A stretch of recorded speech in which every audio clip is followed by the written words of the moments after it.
Get your free copy of the complete tutorial at www.teachucomp.com/free. To save an image for online display, use the Save for Web dialog box to make sure the image file is as small as possible without sacrificing image quality, while also ensuring the format you use displays correctly online. To view this dialog box, choose File, Save for Web from the menu bar. Then use the settings available at the right side of this dialog box to set the size and quality settings for the image. You can use the Preset drop-down to select a preset image format.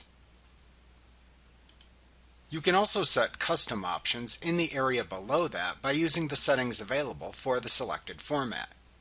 You can save a simple vector drawing with few colors as a GIF. You can save more complex photography with many colors as a JPEG or PNG file. Many times, however, the file that you have created in Elements is just too large for easy download on the web. In that case, you can set a new width and height for your image to change the image size. You can also click the Constrain Proportions link icon to toggle that feature on or off as needed. When enabled, this feature prevents the image from warping when it is resized. In the lower left corner of the image preview are the current settings for the image.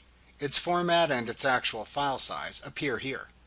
Below that, you can see how long it takes to download it for a given internet connectivity speed. If you click the Options button to the right of the rightmost preview image, a pop-up menu appears where you can change the download connectivity rate and download time. This helps you see how long it will take people with different rates of internet connectivity to download the image. You can also set how much of the image to show in the preview by selecting a percentage from the pop-up menu in the far lower left corner of this dialog box.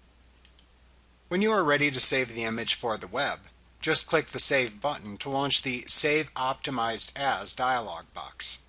This dialog box lets you select where to save the optimized image file and what to call it. Just click the Save button in this dialog box to save the optimized image. Like what you see? Pick up your free copy of the complete tutorial at www.teachucomp.com/free.